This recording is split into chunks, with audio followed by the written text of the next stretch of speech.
नमस्कार, मैं हूं पंकज कुमार। इस खास पेशकश में हम चर्चा करने जा रहे हैं मेंटल हेल्थ के बारे में। जी हां, दिमाग, माइंड, ये ऐसा ऑर्गन है जिसको मास्टर ऑर्गन कहते हैं। और आप ये समझ लीजिए कि मास्टर ऑर्गन अगर आपका स्वस्थ नहीं रहा तो शरीर का कोई भी अंग स्वस्थ नहीं रहेगा। तो मेंटल हेल्थ को ठीक रखने के लिए, क्योंकि आजकल लोग जिम जाते हैं, बॉडी तो बना लेते हैं, पर उनकी दिमागी स्थिति अच्छी नहीं रहती, इसलिए उनका व्यवहार संतुलित नहीं रहता। और अपने व्यवहार को संतुलित रखने के लिए आपको अपने मेंटल हेल्थ को अच्छा रखना क्यों जरूरी है? क्योंकि मेंटल हेल्थ ठीक नहीं रहेगा तो आपका व्यवहार ठीक नहीं रहेगा। और यकीन मानिए, अगर ये गड़बड़ी है तो इसको छिपाइए मत। और क्यों नहीं छिपाइए, इसके बारे में हमसे बात करने के लिए और आपको बताने के लिए मिस अनुना बोरदोलोई कंसल्टेंट हैं, clinical psychologist, mental health and behavioural science, Fortis hospital Noida. तो आप समझ सकते हैं कि नामचीन हॉस्पिटल में कार्यरत हैं, लोगों को मानसिक समस्याओं के बारे में बताते हैं। अवेयरनेस क्यों जरूरी है? क्योंकि यकीन मानिए, अगर आपका मास्टर ऑर्गन खराब है तो आप किसी रोग का इलाज ठीक से नहीं कर पाएंगे, कोई भी रोग का हल आपको नहीं मिल पाएगा और आपका व्यवहार नॉर्मल नहीं होगा। तो बहुत स्वागत है मिस अनुना TV9 प्लेटफॉर्म पर। जी, थैंक यू। सीधा सा सवाल है, आजकल लोग मानसिक बीमारी से बहुत पीड़ित हैं, उनका व्यवहार इफेक्टेड होता है, बात बात में चिड़चिड़े रहते हैं। और ये सिर्फ उम्र दराज लोगों में नहीं है, बच्चों में है। और इसका असर हम देखते हैं, रोड रेज होता है। इसका असर हम स्कूल में देखते हैं, बच्चे चाकू और छुरी से बात करने लगे हैं। तो सवाल ये उठता है कि इस तरह की मानसिक स्थिति खराब क्यों हो रही है, वजह क्या है और इसको कैसे पहचाना जाए? जी, पहले तो वजह एक तो मुझे लगता है कि society as the whole society itself, I think it is becoming more complex. बहुत ज़्यादा वो कॉम्प्लेक्स होती जा रही है। पहले जीवन शैली बहुत आसान थी, नॉर्मल थी। तो अभी क्या हो रहा है कि हम वही ऑफिस से, मे बी घर से ऑफिस तक पहुंचने में भी इतने सारे स्ट्रेसर्स आ जाते हैं, जैसे कि ट्रैफिक हो गया, कुछ हो गया, तो स्ट्रेसेस बढ़ रहे हैं। तो उससे हमें हमारे बाकी चीज़ों में, फिज़िकल हेल्थ में तो असर पड़ता ही है। आई थिंक स्ट्रेस का फिज़िकल हेल्थ पे, हार्ट पे क्या क्या असर है उसके बारे में शायद हम बात कर चुके हैं। बाकी मानसिक उसमें जो चिड़चिड़ापन, मतलब बहुत कुछ हो सकता है। कोई अगर दुखी है तो भी चिड़चिड़ापन निकल सकता है, कोई अगर बहुत एंगर इशू है किसी को तो भी वो चिड़चिड़ापन के फॉर्म में निकल सकता है। स्पेशली बच्चों में, जैसे कि आपने बोला कि ज़रूरी नहीं है हम ये सिर्फ एडल्ट्स में ही देखते हैं, बच्चों में भी देखा जाता है। तो बच्चों में क्या होता है, कभी कभी क्योंकि वो हम जैसे वर्ड्स में हम एक्सप्रेस कर पाते हैं, बच्चे वैसे एक्सप्रेस नहीं कर पाते हैं, तो उनका वो चिड़चिड़ापन, रेस्टलेसनेस, ऐसी सारी चीज़ों में निकलता है। और इसको पहचानने के लिए जैसे कि मूड में चेंजेस हो सकते हैं, जैसे कि आपने बोला व्यवहार में चेंजेस हो सकते हैं, लोगों की स्लीप पैटर्न में चेंजेस दिख सकते हैं कि किसी को नींद ना आना या फिर नींद ज़्यादा आना। फिर हो सकता है हमारा कि खाने पीने में या तो बहुत ज़्यादा खाने का मन करना, मतलब जिसको हम बिंज ईटिंग बोल सकते हैं, या फिर खाना बहुत कम खाना कि मुझे मन नहीं करता है। तो ऐसे अलग अलग एरियाज़ में, वैसे तो वो पर्टिकुलर डिजीज़ को लेके होता है कि कैसे सिम्टम्स आते हैं, लेकिन ये सारे कुछ हम नॉर्मल सिम्टम्स बोल सकते हैं कि इसमें अगर चेंजेस आया तो फिर हो सकता है हम किसी मानसिक। बिल्कुल, आपने बड़ी अच्छी बात कही, स्लीपिंग पैटर्न में चेंज आना, बिहेवियर में चेंज आना। मैं आपसे एक सवाल पूछना चाहता हूं, आजकल जिस तरीके से मोबाइल लोगों के दिनचर्या का अहम हिस्सा हो चुका है, ऐसा लगता है कि मोबाइल नहीं है तो मेरे पास कुछ नहीं है। लोग वॉशरूम तक मोबाइल लेकर के जाने लगे, भले ही उनके काम का प्रेशर हो या किसी भी तरह का प्रेशर हो, उनके बॉस का फोन आना हो, लोग वॉशरूम में फोन लेके जाते हैं, बेड पे फोन लेके जाते हैं और उसके बाद फोन देखते हुए सोते हैं। और कहा जाता है कि जितना देर आप फोन देखते हैं, आपका मानसिक संतुलन उतना ही खराब होता जाता है, स्ट्रेस बढ़ता जाता है। मैं चाहूंगा कि इस बारे में आप बताएं कि लोगों के दिनचर्या में जिस तरीके से फोन शामिल हो चुका है, मोबाइल शामिल हो चुका है, क्या यही वजह है कि बच्चों से लेकर के बूढ़े तक मानसिक बीमारी के शिकार हो गए? मुझे लगता है कि इसके कुछ फ्यू फोल्ड आंसर मैं देना चाहूँगी। एक तो है कि हाँ, मोबाइल तो आजकल ज़रूरी है, मतलब हम कुछ भी करें तो उसके लिए हमें फ्रीक्वेंट हम कम्युनिकेटेड रहते हैं, और उसी के वजह से, शायद डिजिटल प्लेटफॉर्म की वजह से ही आजकल वर्क फ्रॉम होम और ये सब पॉसिबल है। तो इसमें क्या होता है, लेकिन ये वर्क फ्रॉम होम या हाइब्रिड मोड में एक जो हमारी बाउंड्री थी वो ख़त्म हो रही है।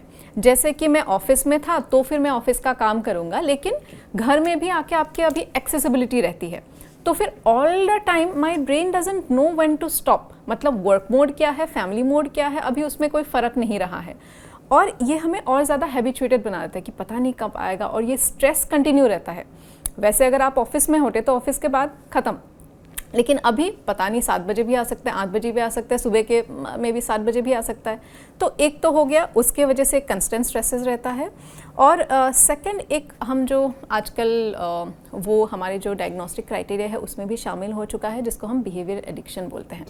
एडिक्शन मतलब अभी तक हम क्या समझते थे कि शराब हो गया, सिगरेट हो गया, ये सारी चीज़ों की सब्सटेंस जो हम एडिक्शन बोलते थे, आजकल बिहेवियर एडिक्शन भी आ गया है। बिहेवियर एडिक्शन मतलब ये कि फ़ोन का पास नहीं रहने से शायद घबराहट होना, बहुत ज़्यादा अनइजीनेस होना, और ये हर वक्त कि मेरे फ़ोन में कुछ आए ना आए, चाहे आजकल रील तो ख़त्म ही नहीं होता है, तो फिर हम रील तो देखते ही जा सकते हैं। तो ये अगर आपके साथ हो रहा है तो फिर हो सकता है, या फिर बच्चों के मामले में फ़ोन हटने से ही बहुत ज़्यादा एंगर इश्यूज़ होना, या चिड़चिड़ापन आना, या फिर बहुत वायलेंटली शायद रिएक्ट करना, या फिर बिल्कुल ही सहम जाना, विड्रॉ कर लेना, ऐसे सारे सिम्टम्स भी देखे जाते हैं अगर बिहेवियर एडिक्शन हो रहा है तो definitely although we can not live without digital media और फ़ोन और anything in present day, but definitely setting up sound boundaries can be very very helpful.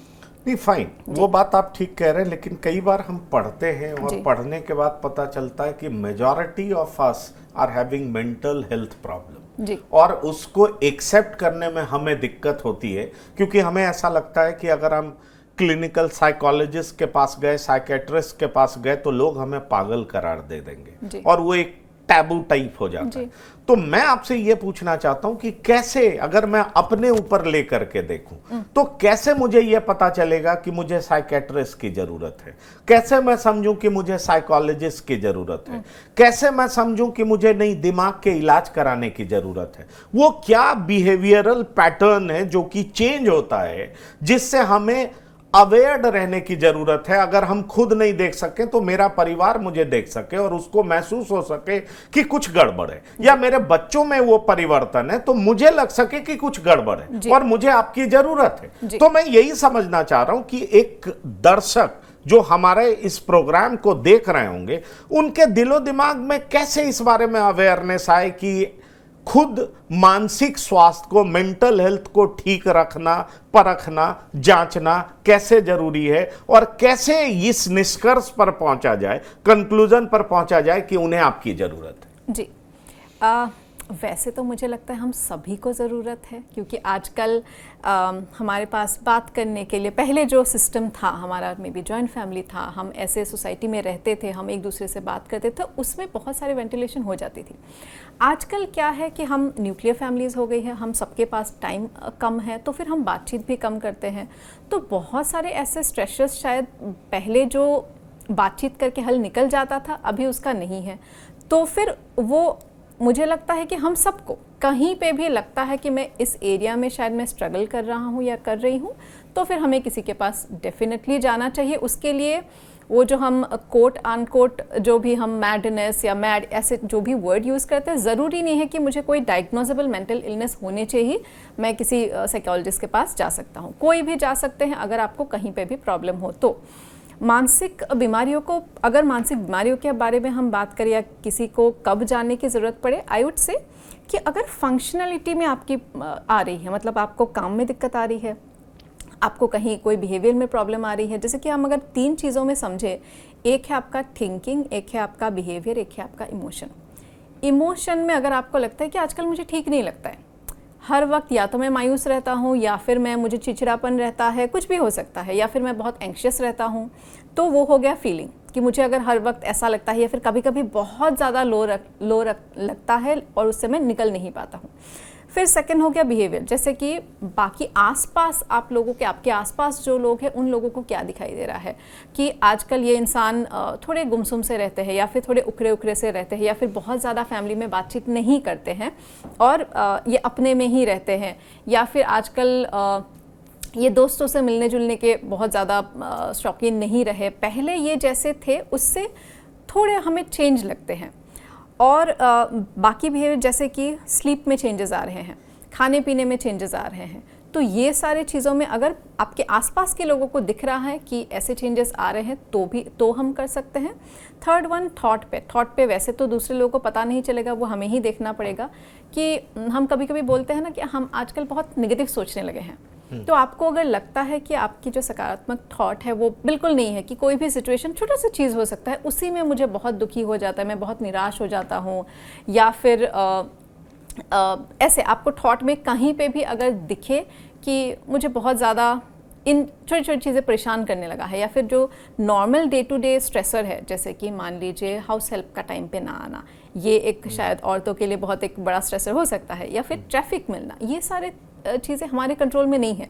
लेकिन अगर ऐसी चीज़ें भी जो मतलब डेली लाइफ में होती रहती है, उससे भी अगर आपको लगता है कि मैं बहुत ज़्यादा परेशान हो जाता हूँ, देन डेफिनेटली आप शायद जाके किसी से मिल सकते हैं। आप बिल्कुल ठीक कह रही हैं। और मैं आपसे अगला सवाल ये करना चाहूँगा कि कई लोग ये कहते हैं कि टाइम पीरियड पे भी ये बहुत कुछ डिपेंड करता है। जो लोग इससे सफ़र कर रहे होते हैं उनका सुबह का समय बड़ा ही लो होता है, डल होता है, और ज्यों ज्यों दिन बीतने लगता है वो एक्टिव होने लगते हैं। मतलब शाम होता है तो एक्टिव होने लगते हैं, देर रात तक बड़े एक्टिव रहते हैं, पर सुबह उठते हैं तो एनर्जी लो लगता है, थकान सी लगती है, एक्टिव फील नहीं करते, अपना डेली रूटीन का काम पूरा नहीं कर पाते, वॉक करने की उनमें ताकत नहीं रह जाती है। और तब यह समझना चाहिए कि कहीं ना कहीं कुछ गड़बड़ है। क्या जो मेरे पास जानकारी है और जो मैंने लोगों से सुनी है, आपको लगता है कि इसमें कुछ हकीकत है, इसका मेंटल हेल्थ से कोई संबंध है? जी बिल्कुल, मतलब लेकिन ये एक particular may be particular condition में अप्लाई हो सकता है। जैसे कि हम डिप्रेशन का नाम शायद हम सब लोगों ने सुना है, हमें पता है। तो डिप्रेशन में कभी कभी ऐसा होता है कि आपको कोई एक पर्टिकुलर टाइम, या तो वो शाम का भी हो सकता है, सुबह का भी हो सकता है, कि उस टाइम पे आपको बहुत लो लगता है, जैसे दिन प्रोग्रेस होता है तो आपको ठीक लगने लगता है। लेकिन ये अगर कंसिस्टेंटली हो रहा है, जैसे हमारे पास जो क्राइटेरियाज होते हैं 1 हफ्ता या 15 दिन, आपको अगर कंटिन्यूसली ऐसा ही महसूस हो रहा है तो डेफिनेटली ये एक साइन हो सकता है कि आप किसी ना किसी प्रॉब्लम से जूझ रहे हैं। लेकिन अगेन ज़रूरी नहीं है कि हर चीज़ के लिए हमें ये सेम ही सिम्टम्स दिखे, लेकिन ये डिप्रेशन या फिर इससे रिलेटेड मूड डिसऑर्डर में हो सकता है आपको ऐसे सिम्टम्स देखने को मिले। नहीं, पर आप मुझे ये बताइए कि एंजाइटी क्या है, डिप्रेशन क्या है? क्योंकि बहुत सारे थॉट्स एक बार आ रहे होते हैं एट ए टाइम। जो हमारा दिमाग है एक चीज पर संतुलित रह नहीं पाता है, बहुत सारी चीजें आ रही, और होता क्या है कि इतने सारे थॉट्स आते हैं कि हम कोई काम नहीं कर पाते, हम थक जाते हैं, वहीं पे बैठ जाते हैं। जैसे बताऊं, मुझे ऑफिस आना है, मुझे अपना बैग पैक करना है, अपना टिफिन पैक करना है, लैपटॉप डालना है, कुछ बुक्स रखना है, ऑफिस पहुंचकर क्या काम करना है, फिर गाड़ी की चाबी निकालनी है, कोई अपना रूम बंद करना है, बहुत सारे थॉट्स आ रहे हैं, बहुत कुछ करना है, पर सिंक्रोनाइज्ड कुछ भी नहीं है। और हालत ये होती है, कार की चाबी भूल गया, घर की चाबी भूल गया, रूम लॉक करना भूल गया, बुक लेना भूल गया। तो ये जो सारी प्रॉब्लम्स लोगों के साथ आती है, मैंने देखा है, मैंने सुना है, तो क्या ये समझना चाहिए कि I need a mental health expert to guide me, to teach me how to move ahead? Again पहले तो मैं एंजाइटी और डिप्रेशन के बीच में जो डिफरेंस है वो बताना चाहूँगी।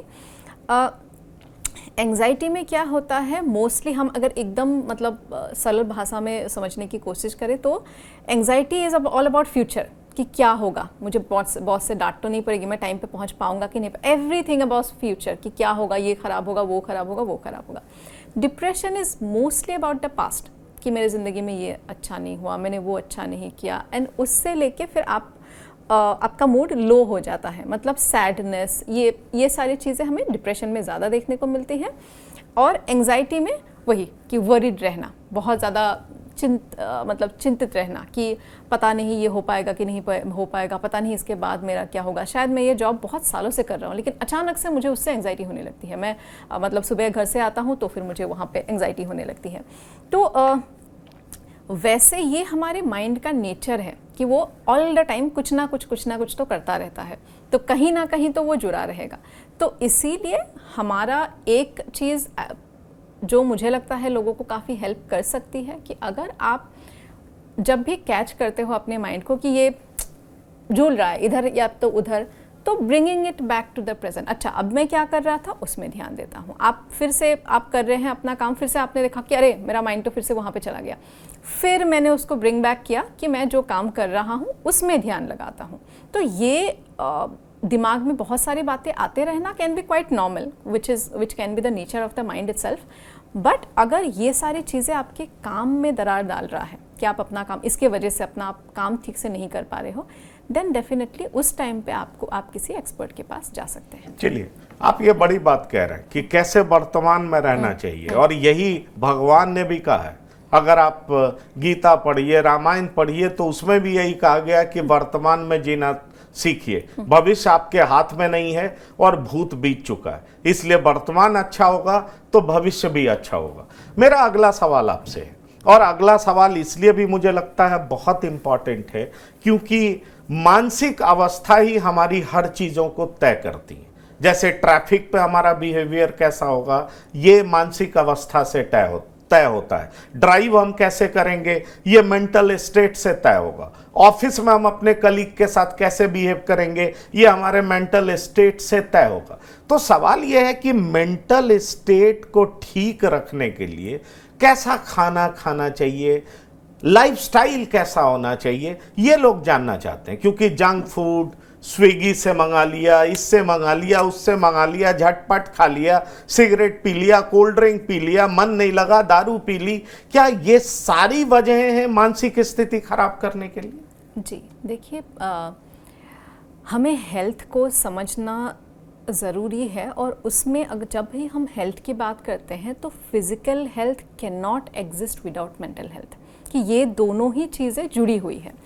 तो अगर हम अपने फिज़िकल हेल्थ सही रखते हैं तो फिर डेफिनेटली वो हमें मेंटल हेल्थ सही रखने में मदद करता है, और अगर हम मेंटल हेल्थ सही रखते हैं तो फिर वो फिज़िकल हेल्थ में इम्पैक्ट डालता है। तो ये एक तो हो गया रेगुलर एक्सरसाइज, जो भी हम करें, वो चाहे हम योगा कर रहे हैं, कोई वॉक कर रहे हैं, जो भी हम some form of physical exercise अगर हम डेली लाइफ में कर सके तो बेहतर है। सेकंड है कि स्लीप एक बहुत बड़ा रोल प्ले करता है हमारी मेंटल हेल्थ को सही रखने में। तो particular maybe 6 to 8 hours is something that we say कि 8 आवर्स की स्लीप होनी चाहिए।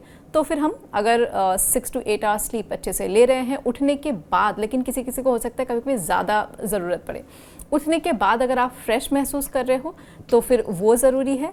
खान पान ऑफ कोर्स जंक फूड ना वो आपके फिज़िकल हेल्थ के लिए अच्छा है, ना आपके मेंटल हेल्थ के लिए अच्छा है।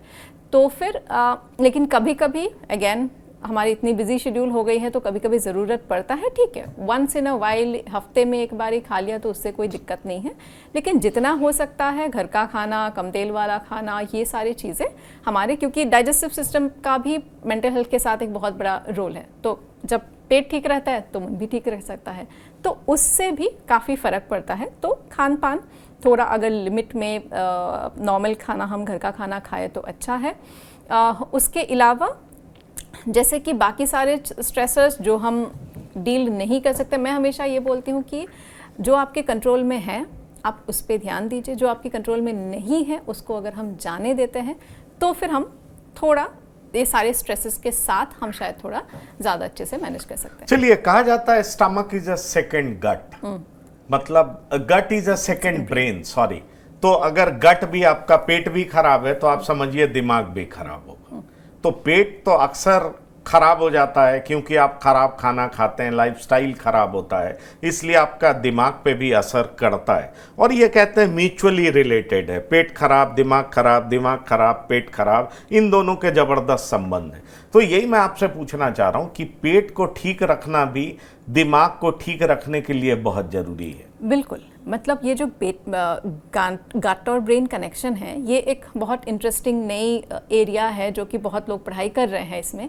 तो फिर लेकिन अब तक हमें जो समझ में आया है वो है कि हाँ, गट और ब्रेन का डेफिनेटली कनेक्शन है, और वहाँ पे जब तक आप अपना मतलब जैसे कि बहुत सारे कंडीशंस होते हैं जिसको हम साइकोसोमेटिक कंडीशंस बोलते हैं, मतलब आपका एक्चुअल पेट में कोई खराबी नहीं है, लेकिन आपके दिमागी जो भी वो एंजाइटी हो सकता है या फिर ऐसे कहीं अलग अलग रीज़न हो सकते हैं जिसके वजह से आपका एक्चुअल पेट खराब हो जाता है। उसका बेस्ट एग्जांपल है आई थिंक वो जो हमें एग्ज़ाम से पहले पहले हमारा पेट खराब होता है, तो ऐसे बहुत सारे लोगों को होता है।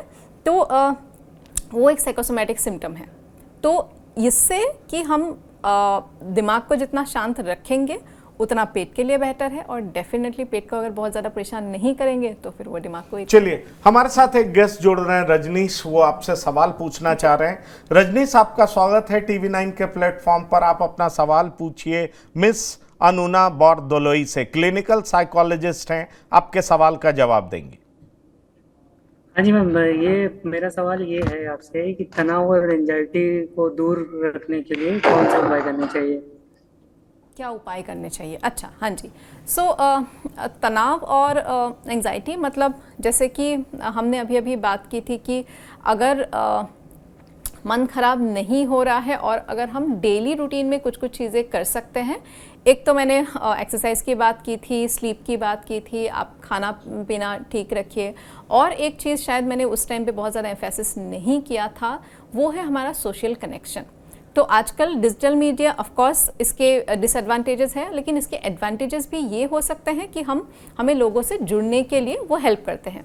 तो सिर्फ हम डिजिटल पे निर्भर ना रह के अगर हम लोगों से एक्चुअल फिजिकल कनेक्शंस बढ़ा सकते हैं, घर वालों के साथ बैठिए, लोगों के साथ बातचीत कीजिए, आपके जो भी ट्रस्टेड लोग हैं उनसे आपका प्रॉब्लम शेयर कीजिए। अगर उससे भी आपको लगता है कि नहीं ये तो कंसिस्टेंट रहा है, तो definitely you can go and seek help with a mental health professional.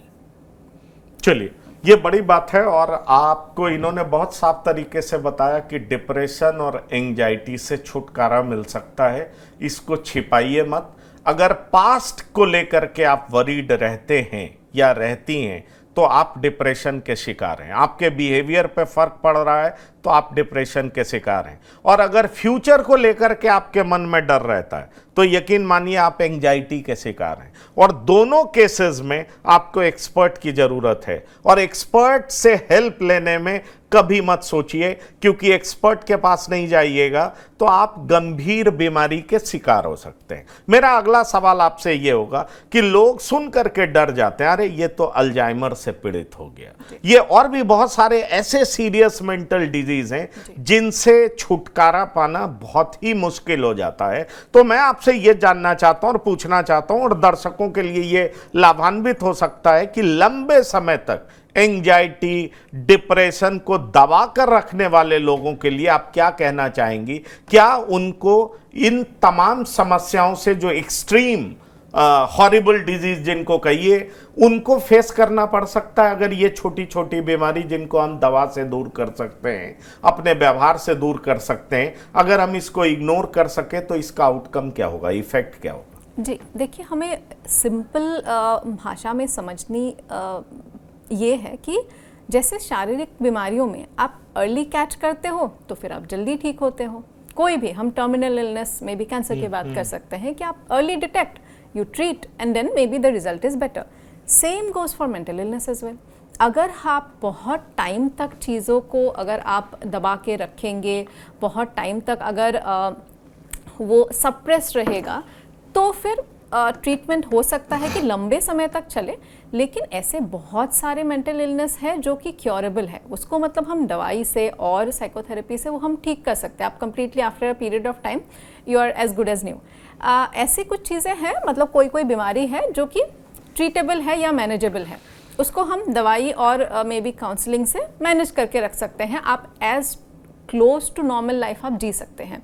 मतलब आप चाहे स्किज़ोफ्रेनिया का भी शिकार हो तो भी आप एक नॉर्मल लाइफ जी सकते हैं with proper help that you need. Schizophrenia is a severe form of mental illness.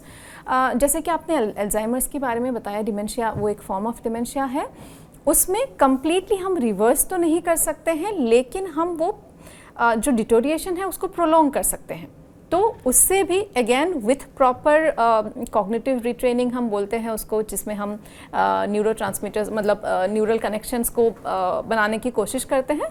तो एक तो हम उसके हेल्प ले सकते हैं और दवाइयों से उस डिजीज़ को हम प्रोलॉन्ग कर सकते हैं। चलिए, तो आपने सुन लिया कि कैसे हम मेंटल हेल्थ से तमाम बीमारियों को दूर कर सकते हैं और कैसे हम अपनी दिमागी हालत को ठीक कर सकते हैं। अगर अर्ली डिटेक्ट किया तो हमें डॉक्टर के पास जाने से घबराना नहीं चाहिए, क्योंकि अगर आप एक्सट्रीम फॉर्म ऑफ डिजीज़ से बचना चाहते हैं, वो चाहे भले ही अल्जाइमर हो, वो चाहे भले ही सीजोफ्रेनिया हो, और बहुत तरह के फॉर्म्स हैं जिससे आप बचना चाहते हैं, तो निश्चित तौर पर मेंटल हेल्थ पर ध्यान रखने की बहुत ज़रूरत है। और मैं आपको ये भी बताना चाहूँगा कि मेंटल हेल्थ सिर्फ यही बीमारियाँ कॉज नहीं करती हैं। बहुत सारे स्किन डिजीज ऐसे हैं जो मेंटल हेल्थ की वजह से होते हैं और वो लाइलाज बीमारी है। अमेरिका तक में उसका कोई इलाज नहीं है। जरा उसके बारे में भी बताएं। जी, जैसे कि मैंने बोला था कि साइकोसोमैटिक इलनेसेस, तो ये बहुत सारे ऐसे एक्जिमास होते हैं जो साइकोसोमैटिक होते हैं।